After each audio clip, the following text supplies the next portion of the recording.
All right. So good morning, good afternoon, good evening, everyone, depending on your time zone. So welcome you all to the 12th session of the Entrepreneurship Gyan. So we started last year around the same time, and we tried to have on an average one session per month. So going ahead in time, this is the 12th session, and it's in fact a kind of a special session, I would say, because we have with us an alumni of IIT Bombay, but also the chairman of board of governors of IIT Bombay. And another special thing is that he is the first alumni to make it to the chairman of the board of governors of IIT Bombay. So indeed, I would say it's a special session. So I would introduce, briefly TEG as I do in most of the sessions. So last year, Praveen ji was taking care of the special interest group in startup and entrepreneurship when I take over from him around May.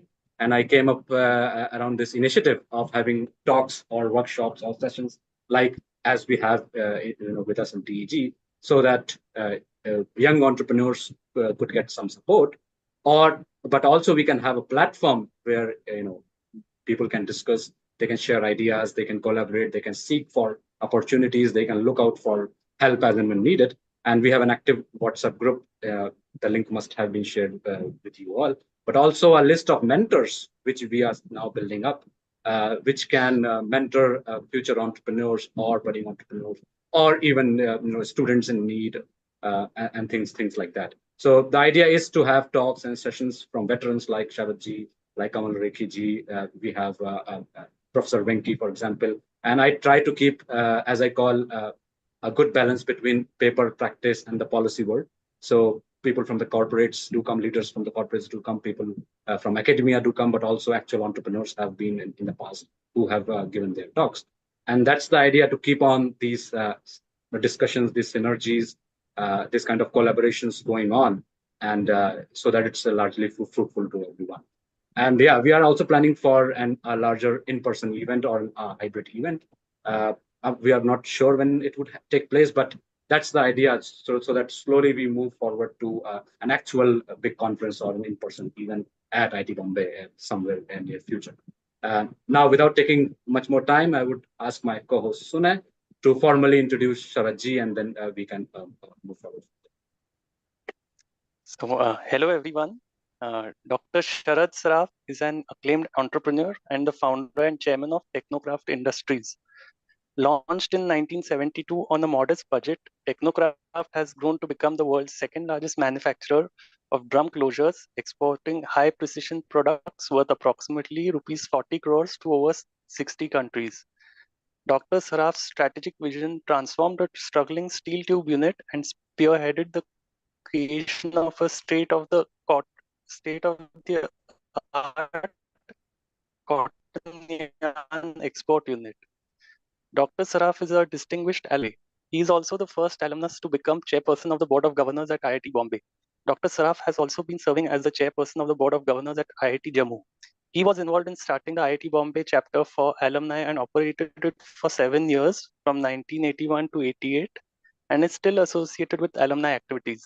Dr. Saraf has held other key roles, including chairman of the Bombay Textile Research Association, president of the Confederation of Exporting Units, president of the Indo-Romanian Chapter of Commerce, ex-president and Federation of Indian Export Organizations, and director of the Cotton Association of India, among others. And with this, I introduce our guest, Dr. Sharad Saraf. Thank you, Sunay, for your kind words.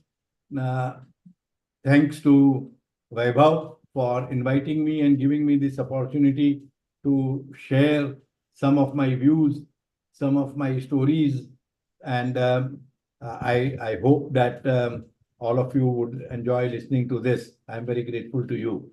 The introduction about me is correct, but the most important issue is my emotional connect with IIT BAA.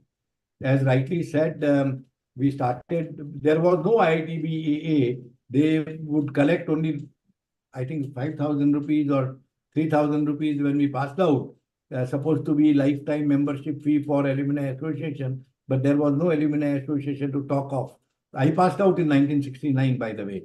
So I was always thinking that, well, this is not the right thing. While we find that in US and Europe, the alumni associations are really very powerful bodies, and they play a great constructive role, not only for the institute, but also for the society in general. So we need to do something. So in those days, since there were no mobile phones, no computers, nothing, the only way to get started was to simply to have a Bombay chapter, so that at least guys from Bombay could meet up. And this they did. And I can tell you that we used to have very, very interesting meetings. We started then with meeting once a month, and we wanted to do it in Institution of Engineers, because I thought Institution of Engineers rightly belonged to the engineers. And that point of time, there were plumbers and electricians and so on who were controlling the Institution of Engineers. It was also well located in near Haji Ali, so it was very convenient for everybody to come. So it worked very well. Then my batchmate and my friend Shailesh Gandhi started inviting alumni from other IITs also, much against my wishes. But then I was happy. We believe in Vasudhaiva Kutumbakam. So we said, okay, let them also come. Afterwards, gradually, after a few years after operating from my office, and by the way, I must inform you here that our secretary at that time was a silver medalist of 1972 batch. So anybody from 72 batch would recognize him as Linus D'Souza. And Linus had a mental health problem. So for 15 days, he worked properly like anybody else. And for 15 days, he was confined in his room and his home. But in those 15 days, he covered the job of almost like 2 months. So he did everything possible. And secondly, being a silver medalist from IIT, he had the necessary wavelength and connectivity. So that worked very well. So Linus was with us for 4 or 5 years, which was really very good in the formative time.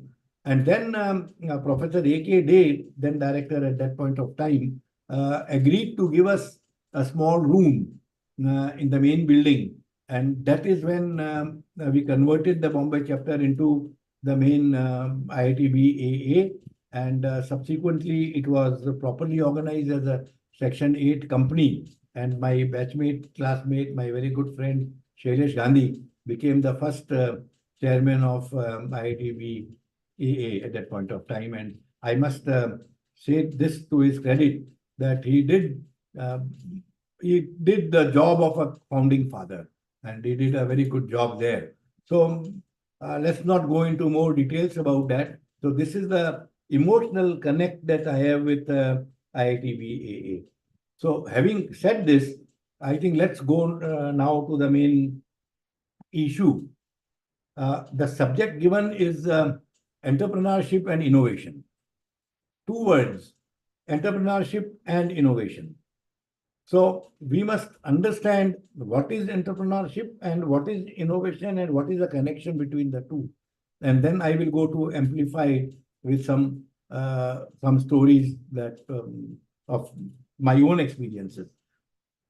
Actually, entrepreneurship and innovation are 2 sides of a same coin. One cannot exist without the other. Innovation is something which is new, out of the world, out of the box. It could be different solution, new product, new process, or even a spoken argument or an explanation, which is quite different, which nobody would think of, would be still an example of innovation. Entrepreneurship is owning of the job. Whatever job you are doing, you own it, then you are an entrepreneur. It could be self-employed or a professional. A self-employed, normal vocabulary, we consider it as a entrepreneur. But in my logic and in my definition, even if you are a professional, but if you do the job as your own without any worry about the results, then you are entrepreneur. Only difference in self-employed, where the entrepreneur has a variable income, while the professional has a fixed income. This is the only difference. Otherwise, both could be same. In both the cases, income or job satisfaction will go up if one works as an owner and takes a complete responsibility. Here I must speak a little bit about taking complete responsibility. For example, if you are going on the road and you see an accident and you say, it's not my responsibility, I didn't do it. Well, you can carry on, walk further as if nothing happened. Alternately, and then all doors, all options are closed.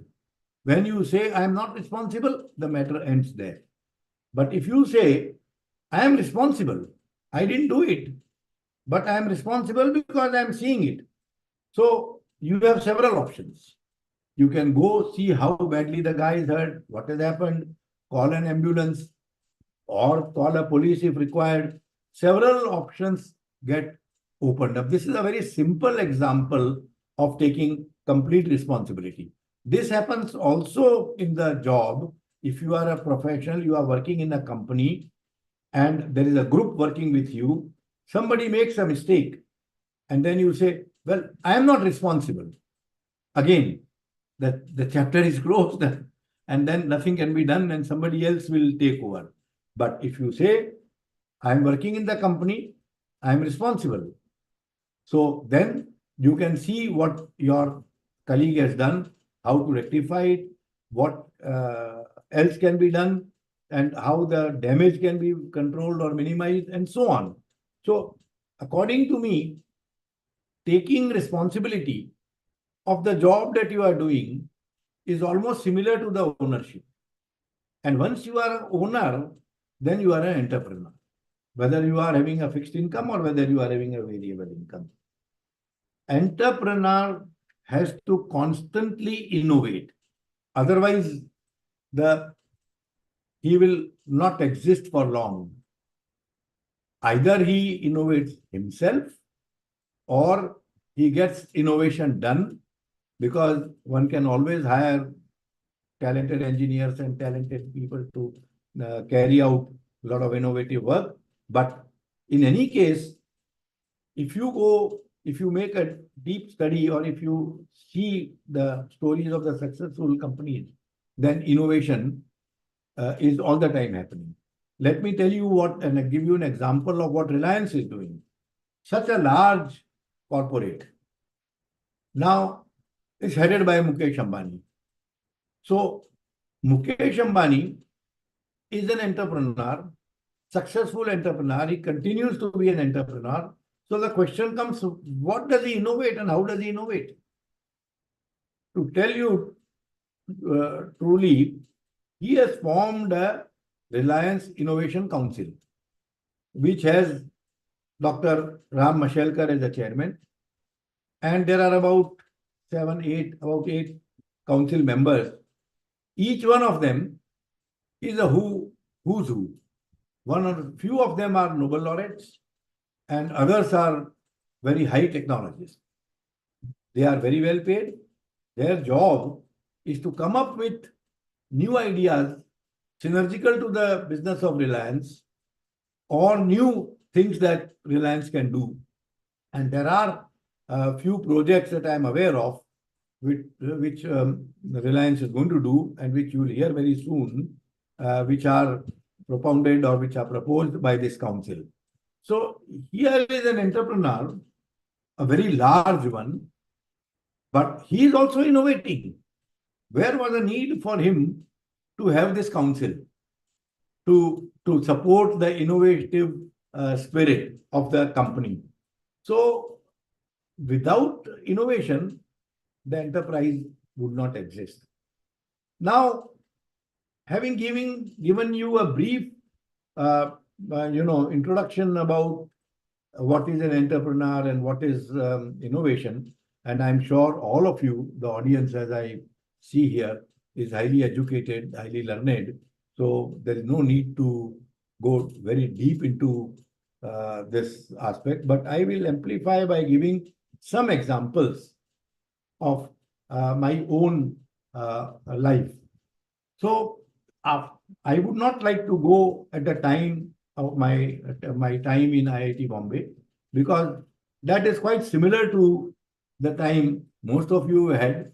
Of course, our times were different. I'm talking of mid-60s, from 64 to 69. And campus was very different at that time. Life was very different at that time.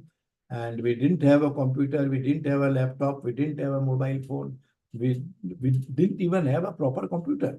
So IIT Bombay had a Minsk 2 from Russia, with which we would tinker a little bit in our 4th or 5th year.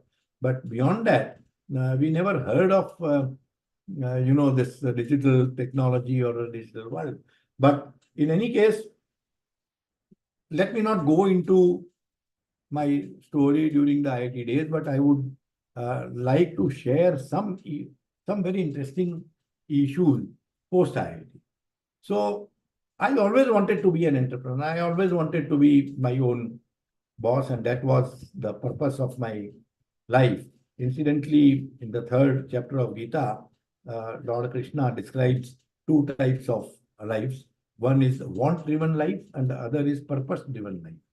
So you can either have a want-driven life where you want this, you want that, you want more of it, you want double of it, you want the whole world.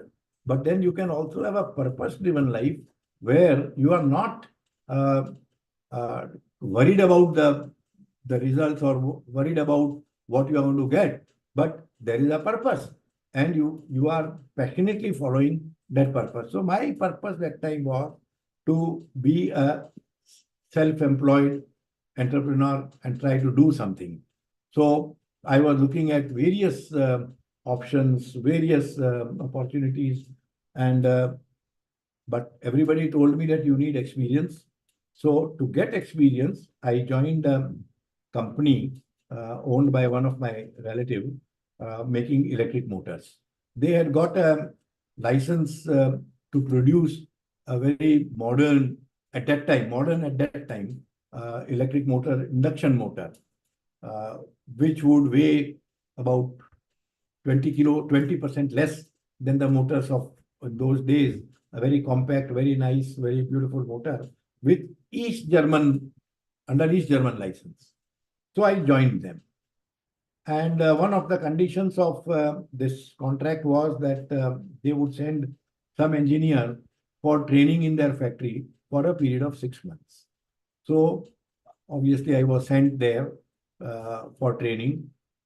My first halt was in Prague, that time Czechoslovakia, because I was young, 23, 24-year-old guy, and I wanted to see the world. And there are different experiences, but I don't want to burden you with all that. But I will restrict to those where there is innovation and enterprise. So when I was in Prague, I found that the Western good, particularly cosmetics, food, was not available anywhere. Then I found that there were some shops which were called TUSEC shops, where all these Western goodies were available, but they were off limits for the normal public. You had to pay in TUSECs, which was a kind of a currency for those shops. It was not the currency of Czechoslovakia. I was given by government of India Indian rupees, because Indian rupees in Eastern Europe was a convertible currency. So I could use Indian rupees to convert into Czech money or into East German mark or into Hungarian or whatever. So I used the Indian rupee and bought TUSECs, because as a foreigner, Indian rupee was still a foreign currency. So you could buy TUSECs either in dollars or in rupees. So I got it in rupees. So I got the TUSECs. Now, as I found out, these TUSECs could be sold at least 20-25% premium. So I sold the TUSECs and made my trip of Prague free. So I had no intention of buying those cosmetics or those Western products. So I just sold the Tusex. This was the first example of innovation as well as entrepreneurship. I was entrepreneur. Even though I was working professionally, I was being paid a salary, but I owned the business. Whatever I did, I thought it is my own business and I have to do it right.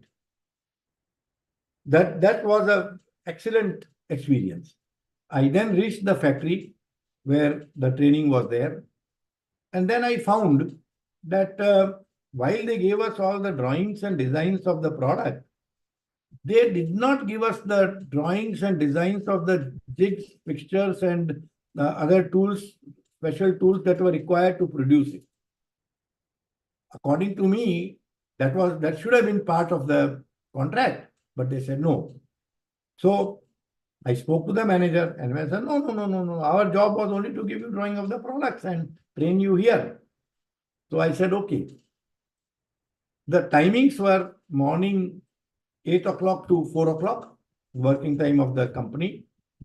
Then a few days later, I went to the manager and I said, look, after 4 o'clock, I have nothing to do. And in Eastern Germany, nobody spoke any English or any other language except the German or Russian. They were completely a colony of Russians. So in the town where I lived, there was uranium mine, and the Russians would mine the uranium and take it away straight away. So it was like a Russian colony. So I told them that, look, what do you want me to do? I mean, so if you don't mind, I would stay back for under 2-3 hours and see the machine shop, see how the machining is done, see what is done. They agreed. I quietly copied all the drawings of the fixtures and jigs that they had in their drawing cabinet. I was very good in topoing in IIT. I never drew anything myself.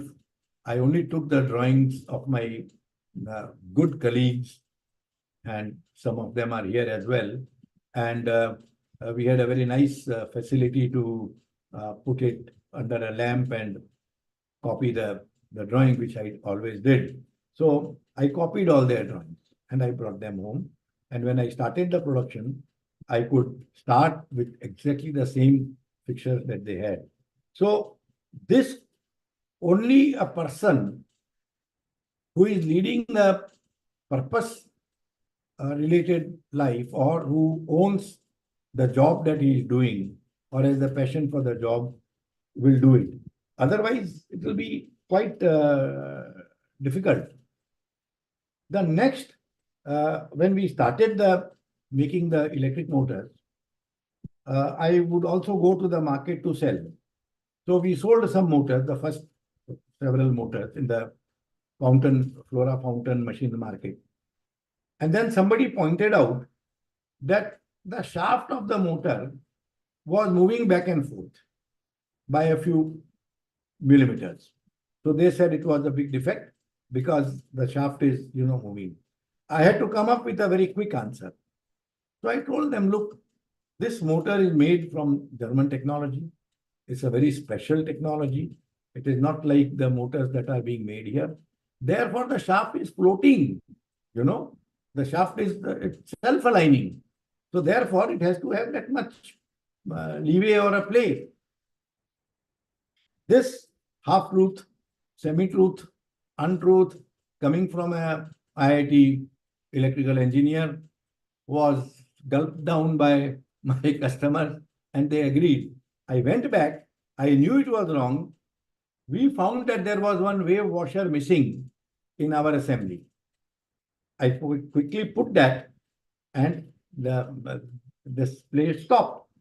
This is an example of, again, innovation. Innovation in thinking. Innovation in argument.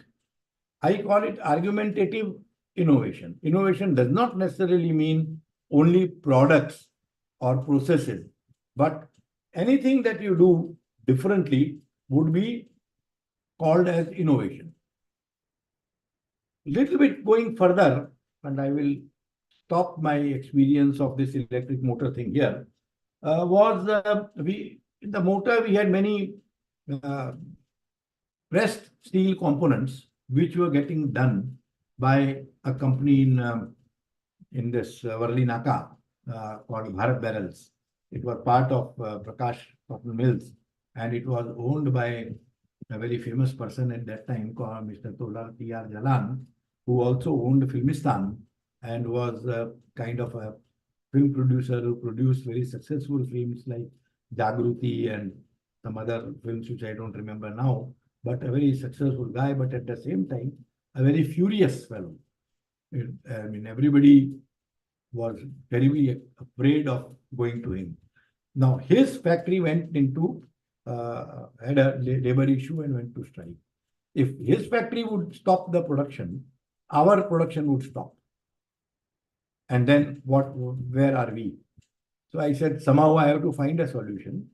So I went to him, almost shivering, and I told him, sir, Mr. Jalan, I'm a young man, young boy trying to learn a few things in life. And I've started this small business, small motor making business. And now if my production stops because of your stoppage of work, then I am not only jobless, but I'll be bankrupt as well. And, my workers will go away and I don't know what all will happen. Somehow he took fancy for me and he said, okay, take all your tools and get lost.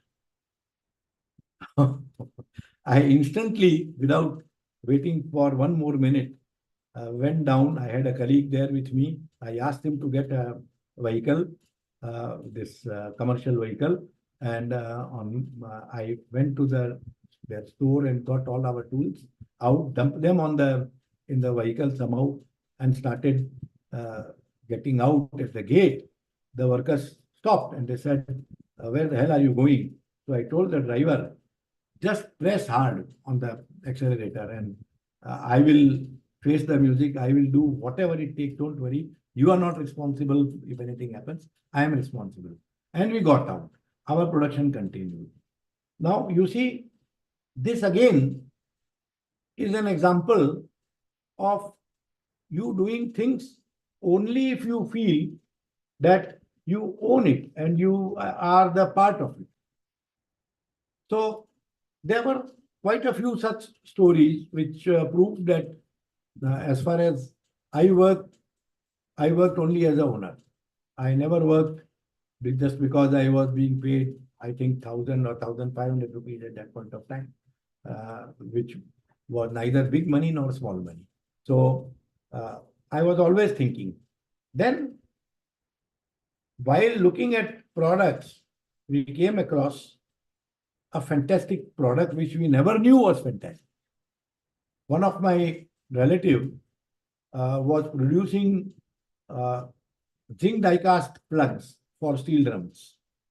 So if you see a 200-liter barrel, there is a larger opening and there is a smaller opening, crude opening, like a bottle cap. So he was making those caps by pressure die casting, zinc pressure die casting. But he could not sell those caps because he did not have the bottom part, which is called the flange. And without the bottom part, the drum producers, the barrel producers did not buy his top. So he showed me that flange and said, look, if you make this, then we sell it as a set and you will be in business and my business will continue and be a good, good cooperation between us. I looked at the product and I said, what is this? This is a sheet steel product, pressed, hammered, machined, some screws, threading was done, and so on. So it's nothing big deal in it. I never knew, I never did market study. I never went out to search for technology. I feel if you want to learn swimming, the best way is to jump in the pool, irrespective of how deep it is. 99.9% you will not drown, but you will start shaking your legs and hands and everything in all directions, and you'll come. So that was the theory I had even at that point of time. So I said, okay. He was my uncle, so I said, uncle, not a big deal, I'll do it. Fortunately, my brother, who is a 70 batch IIT Bombay mechanical engineer, and a first-class engineer at that, a better engineer than me, or I would say one of the best engineering brains that we could have, except that he's not gone, or we've not gone for getting any awards and medals and all this, or making noise about it. But we were together, and when we started making, within about 6-8 months' time, we were almost bankrupt. We had no money to go further, and it was a major problem now. How do we do it? So we worked, both of us worked day and night, and we knew that there has to be a catch somewhere. It is like a puzzle, and there has to be something somewhere. So we started working both on paper as well as physically, and checked out. And then we managed to break the code. It was a mathematical code. The product was invented by one Mr. Richard Parrish in US in 1935, and the patent had lapsed, because we are now talking of 73, 74. So 1973, 74. So good more than 50 years had passed. So that was not a problem. And we could, once we had that code, and once we knew that if we do this kind of alignment, there were several circles that could be drawn around this product, and there had to be one center. All the 8 or 10 circles have to be concentric. Only then that will work. This is the, in short, what we discovered or found out. And then we never looked back. The production was made very well. It went off very well. So this, it took us about 1.5, 2 years. Anyone else, or most people, not anyone else, but most people would have easily given up after 6-8 months or 9 months. But thanks to our upbringing in IIT, thanks to our faith in our education, we said, no, there has to be a solution. There cannot be this product without a solution. So we persevered, we stayed back, and we worked even at night, 12 o'clock, 1 o'clock, and got it done. So this is an example of both entrepreneurship as well as innovativeness. We had never gone to our competitors' factory. We never knew what their manufacturing process is. We never heard of them, in fact, but we did both. We did entrepreneurship and we did innovative. We made our own process, which was very innovative. And this, incidentally, this American company, who were our competitors at that point of time, are still our main competitors, and we are only 2 main producers of this product in the world. And at the moment, we are bigger than them, and we are also better known than them. We are exporting to over 60 countries worldwide, and every single steel drum producer around the world knows our product type seal quite well. But that has taken more than 50. This reputation has taken 50 years. So this was the initial period. The second issue came up. This particular American company, which also had a small factory in India, because imports were very difficult, which we never knew, but then came to know later on, first thought that these boys, young fellows, they, like all others in the past, will slowly fade away. that didn't happen. If we had to fade away, we would have faded away before starting. But now having started, now having the grip of the thing, we would not. They kept putting hurdles one after another. And there are quite a few of them. Quite a few very serious types also. And we kept crossing each one.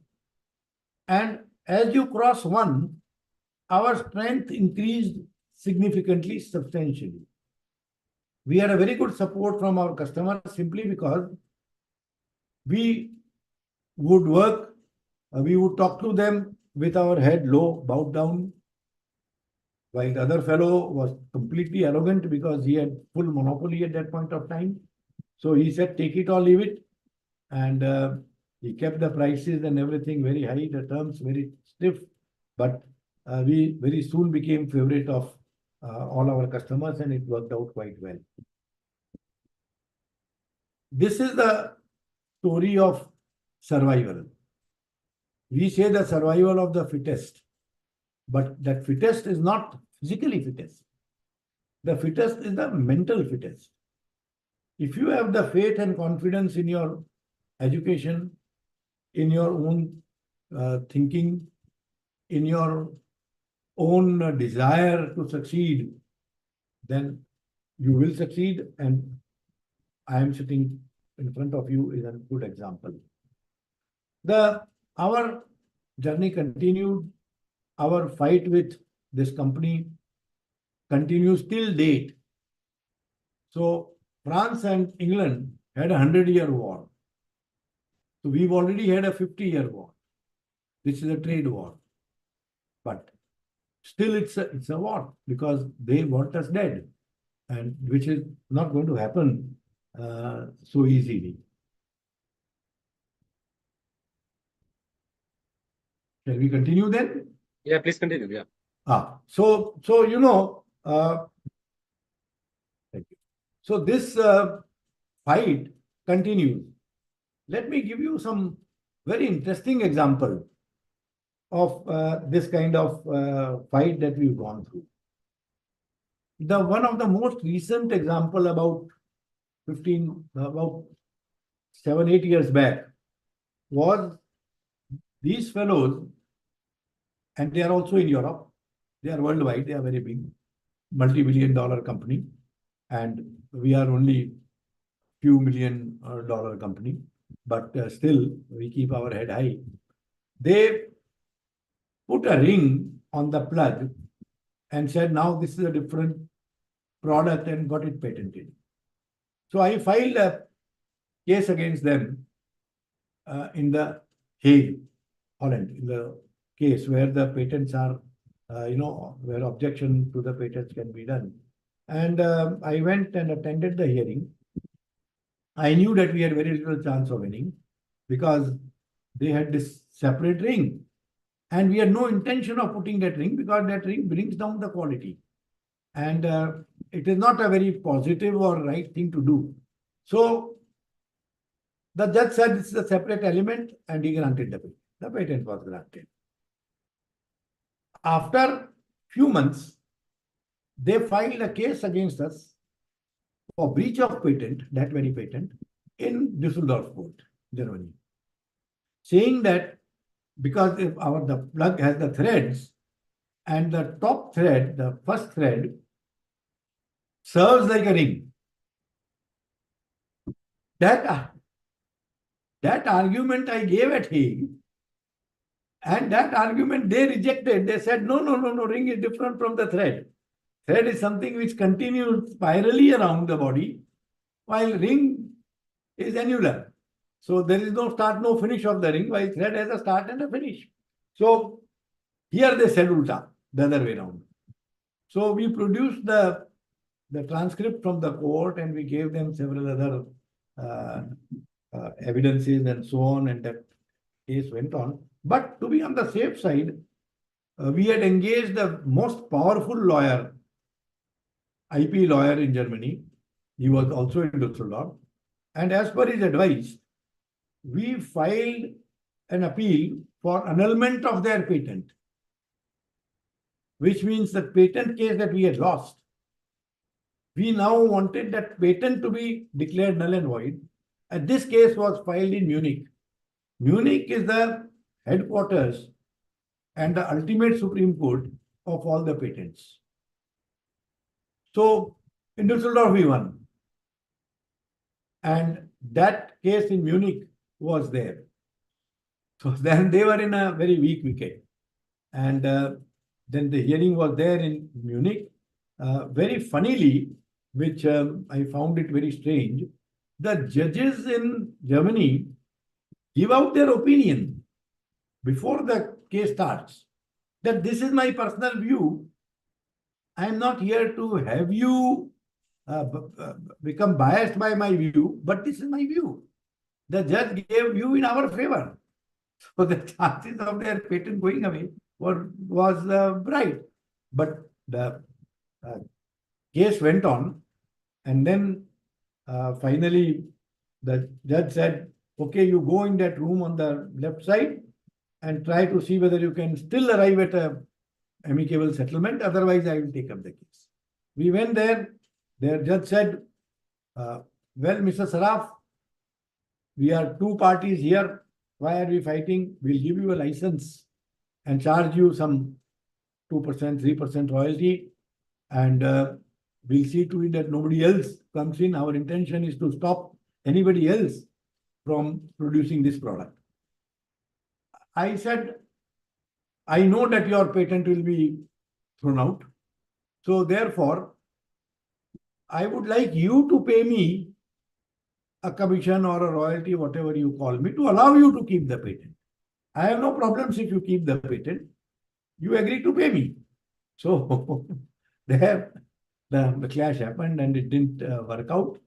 Finally, he kind of threatened me, saying that he will appeal the case in Düsseldorf in Karlsruhe. Karlsruhe is the second court, like High Court, where the case can be heard. And by that time, I had spent almost 80,000 euro, which was a lot of money. And I thought there is no sense going further into this. We agreed. We said, okay, you don't appeal, matter ends. We go back and finish it off. So we finished off the case, but at the end, in a way, it was our victory.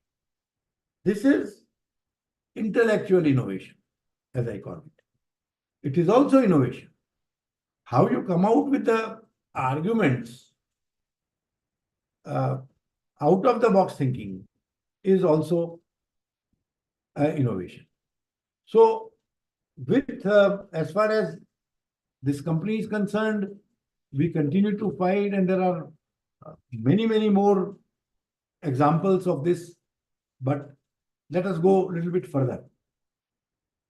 There is another example of intellectual innovation. We used to import hot rolled coils from Hungary. Hungary was, we used to import a lot of steel from Hungary at that point of time. This was somewhere in mid-90s or early 90s.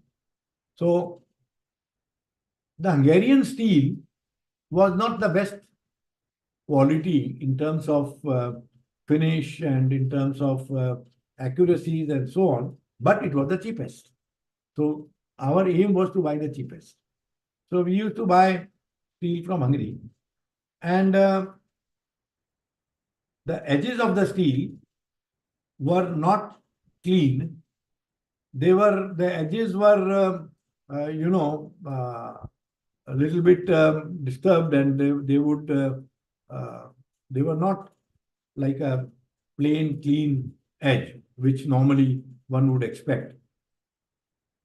Since this stock lot was available, I got it declared as a second choice because it was not so clean, edges and so on, and got the steel. Coincidentally, on the same ship, Gujarat Steel Tube, that time a very large company out of Ahmedabad, also imported from Hungary, and they had declared their hot rolled coil from the same party as prime. Their material got cleared and they went away. My goods were held up. My steel consignment was held up, and they said, look, this is not correct. I told them that, look, this is the steel not exactly as per the tolerances of the standard specifications. Even in appearance, it is not like that. It is correctly built as second choice steel. They wouldn't agree. So I went to the metallurgy department of IIT and gave them all the documents and gave them the sample of the steel. And I told them, would you call this as a prime steel? So I don't remember who was the professor at that time in metallurgy department, but he went through, he checked with all his instrumentation and so on in the laboratory and said, no, this is not, cannot be treated as a prime steel because it is way off the tolerances. I gave the letter to the fellow, the investigating officer in the customs, and he profusely apologized to me. He said, I'm very sorry for putting you into all this trouble.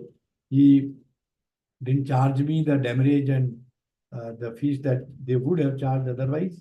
And I got out of it.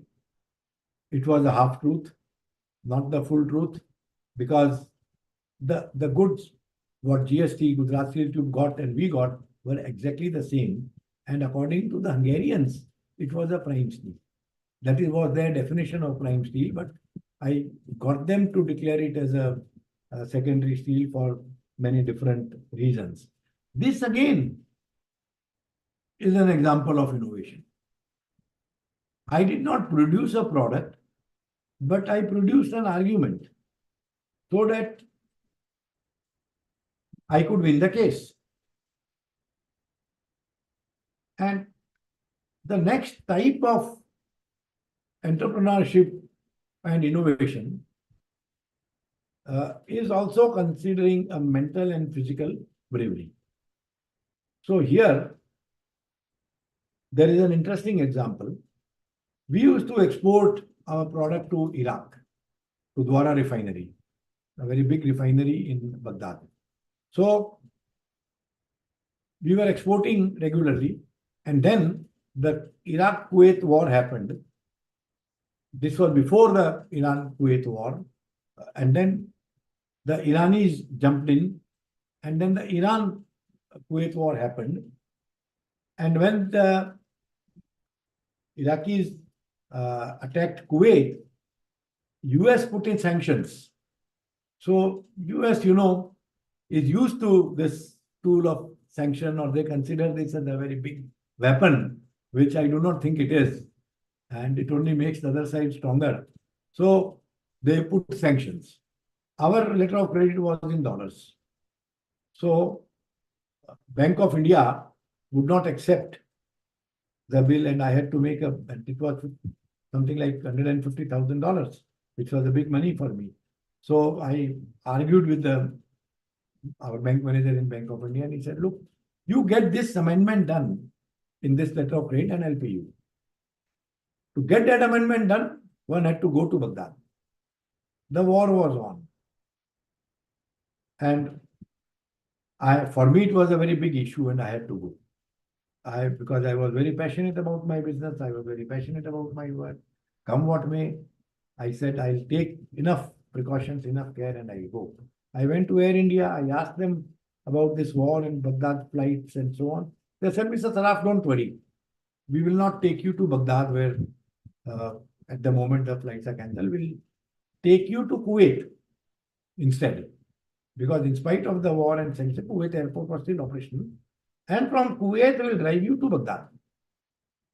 Now, I knew that Kuwait and Baghdad was about 8-9 hours traveling, and it could be quite tiresome. And I asked them and said, Mr. Saraf, there all the buses are luxury buses.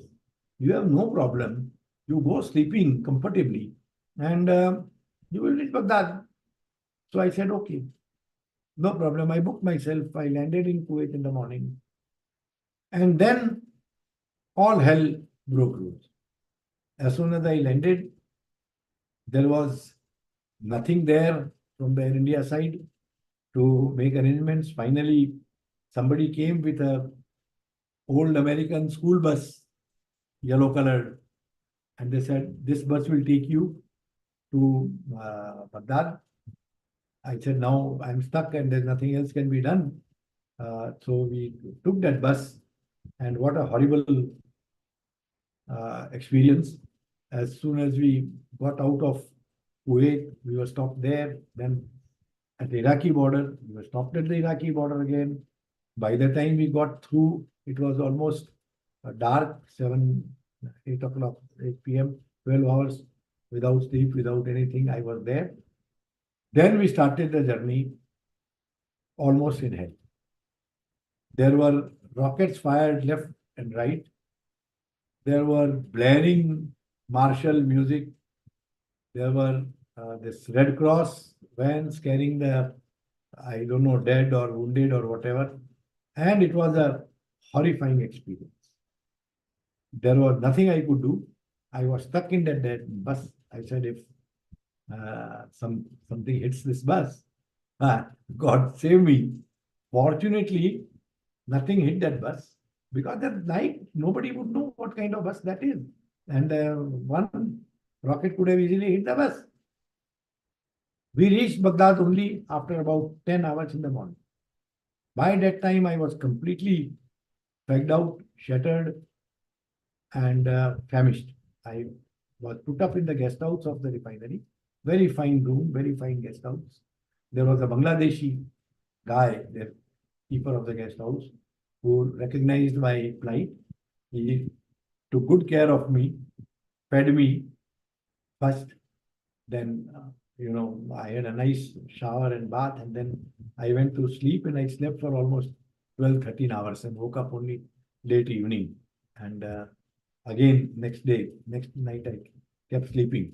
But this again is an example of how passion can drive you to find a solution, to find anyone else or somebody else would have given up, saying that, look, now there is a American embargo, nothing can be done, this money is gone. But I knew that I cannot let this money go. If this money goes, I am in absolutely deep problem. So this again is an example of entrepreneurship together with some innovation, some innovative idea. In the meanwhile, we were continuously innovating our product and our process.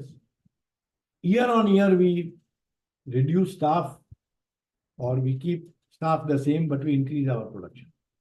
So what we started off with, almost nothing, we now produce almost 700, 800 crore rupees worth of drum closures alone. It's a very simple looking light engineering product, but my request to all of you is, please don't try making it, because it's like a rocket science. Unless you have the code, unless you have the recipe, please don't do it. We sold very well with the local drum producers. We got very friendly with them on the first name basis. But the problem was, whenever I went to buy, oh my God, it's 9:30. Yeah, it's around 9:30. Oh my God, I just didn't realize that, yeah. No, that's fine. No. I'm coming to an end. Yeah, sure. Now cut down on few other things. So usually we don't interrupt, because if the story is very interesting, the audience is there anyways. Very interesting, but now let me cut that down and straight away fast forward to the IIT. Just give me two. I didn't see the what. Again, this is passion, This is passion.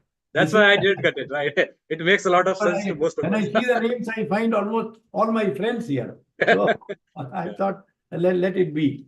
So then, lot of good things happened. And as Sunay mentioned about my involvement with so many organizations and other things, one fine day I was in Delhi, and my secretary called me and said, sir, you have been appointed on the board of directors of IIT Bombay.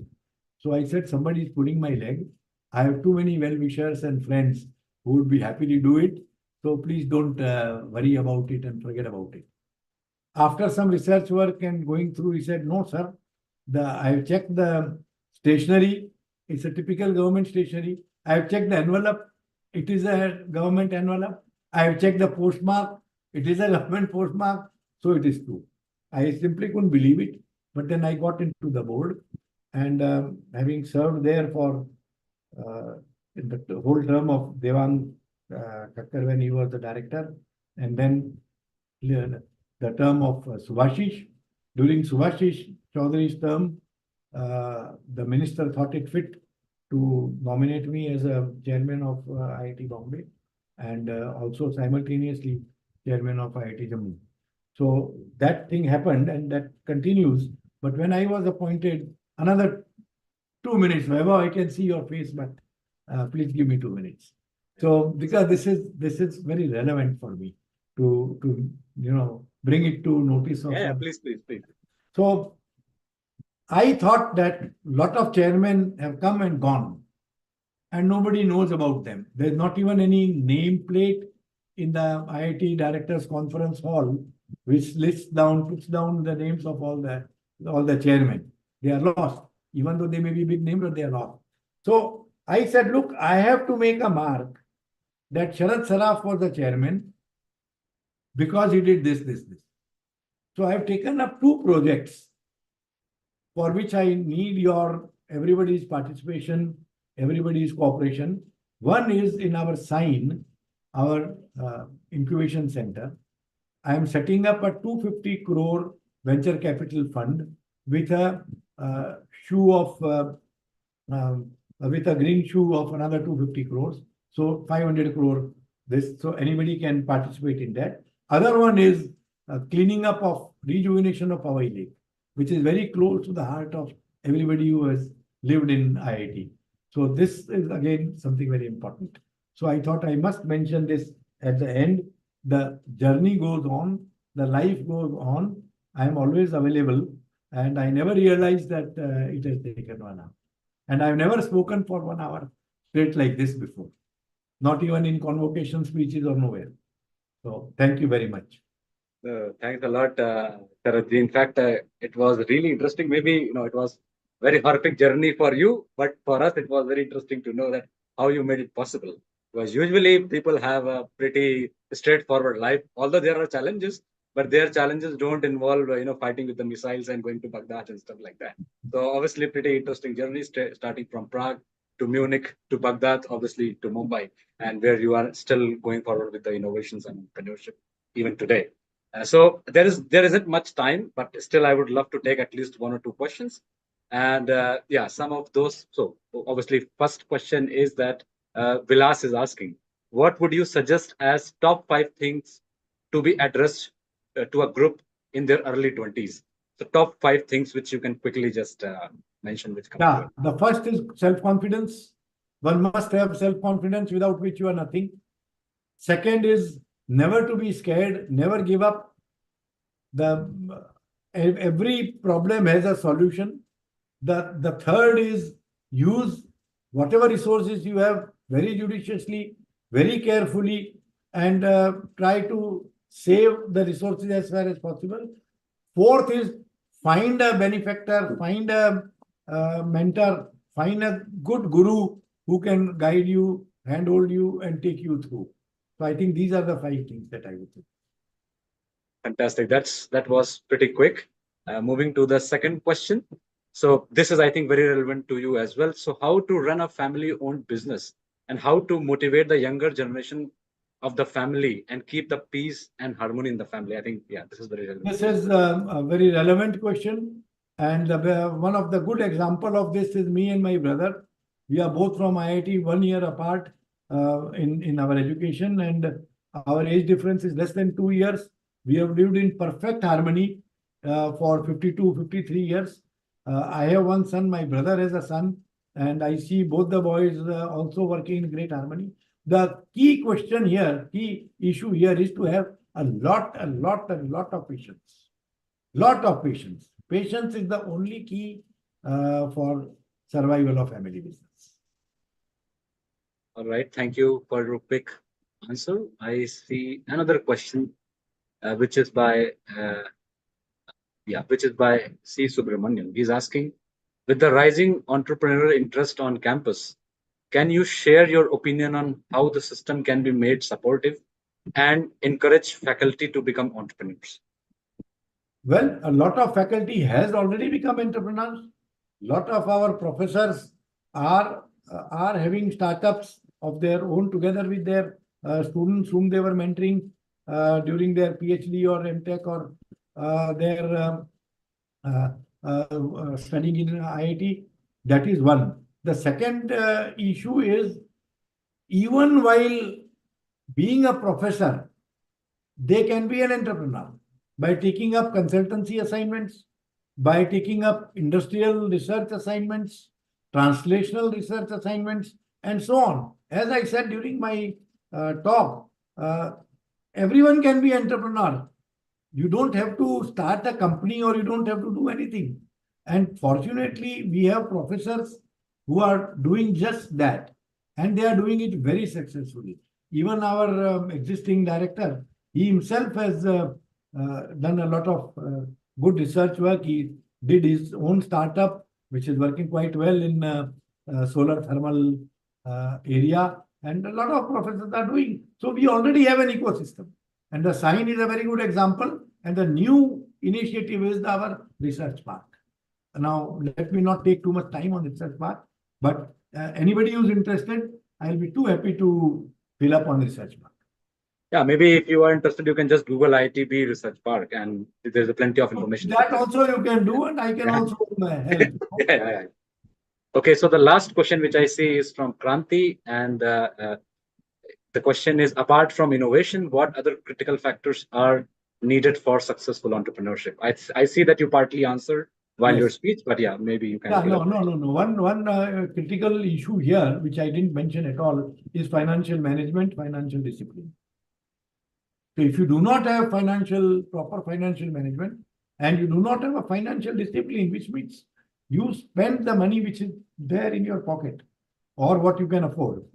But I find people go overboard. When they earn, they splurge. And when the bad times come, they go belly up. So we don't want to have a situation like that. So apart from innovation, the next thing is the finance. All right. Thanks a lot. I don't see any more questions. And I think everybody is already quite happy with the session. But let me tell you about that. I am available on WhatsApp, on email or whatever. I generally answer all my emails within 24 hours. Okay. No, So perfect. Everybody is welcome. Everybody is welcome. No. Thanks a lot, Sharad ji, for a great session. I think everybody enjoyed it. Your journey is very inspirational. And for sure, I will remember, I will get in touch with you. And before going back to Latin America, I will try to meet you in person in Bombay and know more about your journey. Yeah. That will be my pleasure. Yeah. So, all right. So I think everyone enjoyed. So let's close on a high note. It's like 10 minutes past 9:30. I don't think it's too late. So once again, thanks a lot, Sharad ji, for a wonderful session.